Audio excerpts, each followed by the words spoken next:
नमस्कार दोस्तों, हम आपका स्वागत करते हैं बुक लवर्स हिंदी चैनल पर।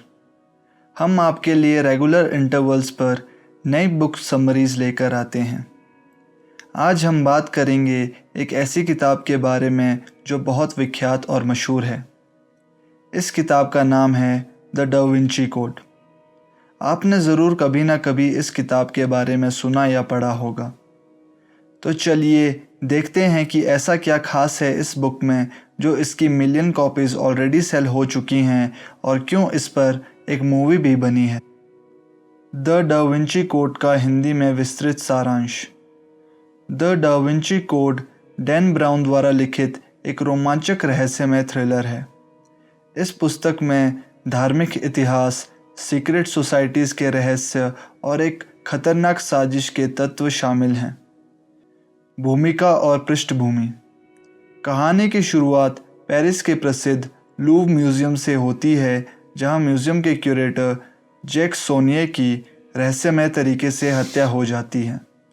सोनिये अपनी मृत्यु से पहले कुछ सीक्रेट संदेश छोड़ जाते हैं जिन्हें हल करने के लिए एक विशेषज्ञ की आवश्यकता होती है। सोनिये की हत्या एक रहस्यमय व्यक्ति द्वारा की जाती है जो ओपस डे का सदस्य है। ओपस डे एक धार्मिक संगठन है जो प्राचीन सीक्रेट दस्तावेज़ों और सेक्रेड ग्रेल की खोज में है। मुख्य कैरेक्टर।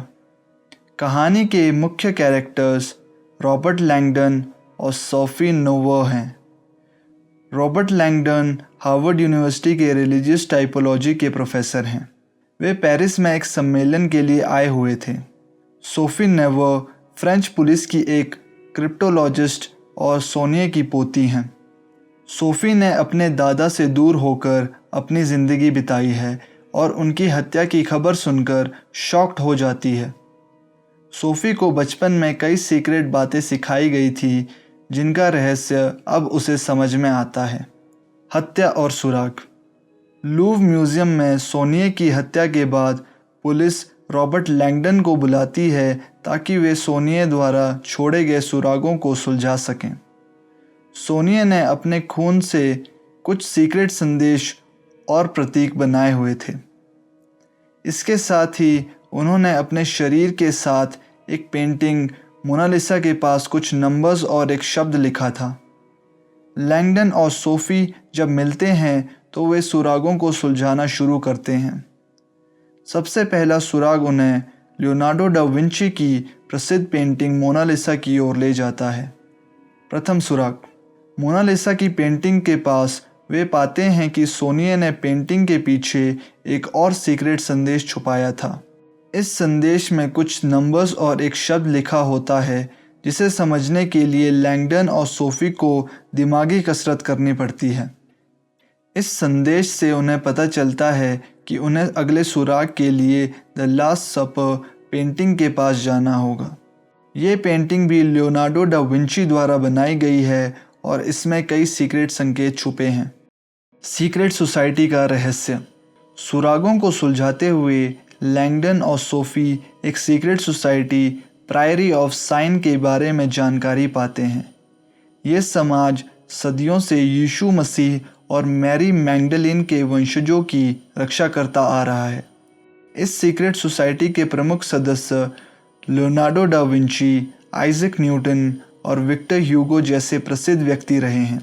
प्रायरी ऑफ साइन का उद्देश्य सेक्रेड ग्रेल की रक्षा करना और उसकी सच्चाई को दुनिया से छिपाना है। ओपस डे का षड्यंत्र।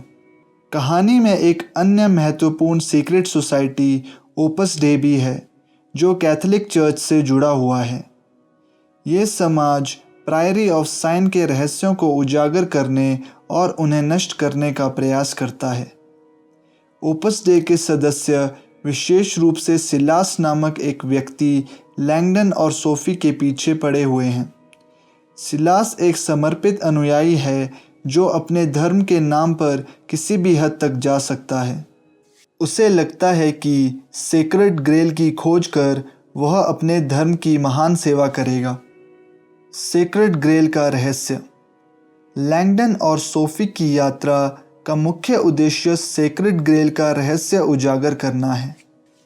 उनके अनुसार सेक्रेड ग्रेल वास्तव में एक वस्तु नहीं बल्कि मैरी मैगडलिन का मकबरा है जिसमें यीशु मसीह के वंशजों के बारे में महत्वपूर्ण जानकारी छुपी हुई है।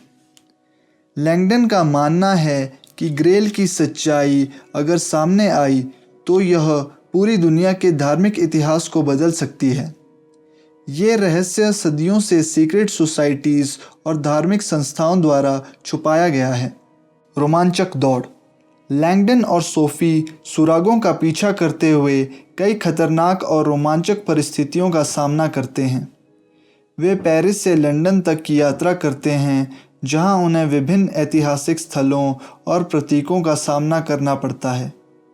इस दौरान वे कई बार पुलिस और ओपस डे के सदस्यों से बचते हैं। उनकी यात्रा में वे लंदन के कई ऐतिहासिक स्थलों पर जाते हैं जैसे कि वेस्टमिनिस्टर एबे और टेम्पल चर्च। यहाँ वे उन सुरागों का अनुसरण करते हैं जिन्हें सोनिए ने अपने सीक्रेट संदेशों में छुपाया था। टेम्पल चर्च और रोसलिन चैपल। लंदन में वे टेम्पल चर्च पहुँचते हैं जहाँ उन्हें एक महत्वपूर्ण सुराग मिलता है। ये सुराग उन्हें रोसलिन चैपल की ओर ले जाता है जहाँ कहानी का अंतिम रहस्य खुलता है। रोसलिन चैपल में वे एक सीक्रेट तहखाने में पहुँचते हैं जहाँ उन्हें सेक्रेड ग्रेल के बारे में अंतिम जानकारी मिलती है। रोसलिन चैपल खुद एक रहस्यमय स्थान है जिसमें कई सीक्रेट प्रतीक और नक्शे छुपे हुए हैं। यहाँ लैंगडन और सोफ़ी को पता चलता है कि सोनिया ने अपनी पूरी ज़िंदगी इन रहस्यों की रक्षा करने में बिताई थी। सत्य का खुलासा। रोसलिन चैपल में लैंगडन और सोफ़ी को पता चलता है कि सोफ़ी ही मैरी मैगडलिन के वंशजों में से एक हैं। सोनिया ने अपनी मृत्यु से पहले इन रहस्यों की रक्षा करने का प्रयास किया था और सोफ़ी को इस सच्चाई से अवगत कराने की कोशिश की थी। सोफ़ी को ये जानकर धक्का लगता है कि वो एक महत्वपूर्ण सीक्रेट सोसाइटी का हिस्सा है और उसकी भूमिका सेक्रेड ग्रेल की रक्षा करने में महत्वपूर्ण है। कॉन्क्लूजन और अंतिम रहस्य। कहानी के अंत में लैंगडन और सोफ़ी समझते हैं कि सच्चाई को उजागर करने के बजाय उसका सम्मान और संरक्षण करना ही सही है। वे ये भी समझते हैं कि इतिहास और धार्मिक मिथ्स के बीच की धुंधली रेखाओं को समझना महत्वपूर्ण है। लैंगडन और सोफ़ी की ये यात्रा न केवल रहस्यों को उजागर करती है बल्कि उन्हें व्यक्तिगत और स्पिरिचुअल रूप से भी विकसित करती है। कहानी का समापन एक गहरे संदेश के साथ होता है कि सच्चाई की खोज करना एक निरंतर प्रक्रिया है और इसे सही मायने में समझने के लिए खुले मन और विचार की आवश्यकता होती है। Insights from the book. The da Vinci code न केवल एक रोमांचक कहानी है बल्कि ये पाठकों को धार्मिक इतिहास, सीक्रेट सोसाइटीज़ और मानवता की गहरी समझ के बारे में सोचने पर मजबूर करती है। यह पुस्तक ये दिखाती है कि कैसे इतिहास के रहस्य और मिथ्स आज भी हमारे जीवन में महत्वपूर्ण भूमिका निभाते हैं और हमें ये समझने में मदद करते हैं कि सच्चाई अक्सर हमारे सामने होती है, बस हमें उसे पहचानने की ज़रूरत होती है। इस प्रकार द डा विंची कोड एक मनोरंजक और थॉट प्रोवोकिंग पुस्तक है जो पाठकों को ऐतिहासिक तथ्यों और धार्मिक रहस्यों की जटिलताओं में उलझाए रखती है। ये पुस्तक एक यात्रा है जो इतिहास और मिथ्स के बीच की धुंधली रेखाओं को खोजने का प्रयास करती है। लैंगडन और सोफ़ी के माध्यम से पाठक एक यूनिक और रोमांचक साहसिक यात्रा पर निकलते हैं जहां हर कदम पर नए रहस्य और नए क्वेश्चंस उभरते हैं। कहानी का समापन एक गहरे संदेश के साथ होता है कि सच्चाई की खोज करना एक निरंतर प्रक्रिया है। तो कैसी लगी आपको ये बुक समरी? हमें अपनी प्रतिक्रिया कमेंट्स में बताएं और आपको नॉवेल्स पढ़ना अच्छा लगता है या नहीं वो भी बताएं। अगर आप इस जॉनर की बुक्स की समरीज़ आगे भी देखना चाहते हैं तो कमेंट ज़रूर करें। चैनल को सब्सक्राइब करना ना भूलें, इससे हमें मोटिवेशन मिलेगी ऐसी और तमाम बुक समरीज़ आप तक पहुंचाने की। बेल आइकन को भी दबाएं ताकि आप हमारी अपकमिंग वीडियोस से अपडेटेड रहें। तो मिलते हैं अगली वीडियो के साथ। धन्यवाद।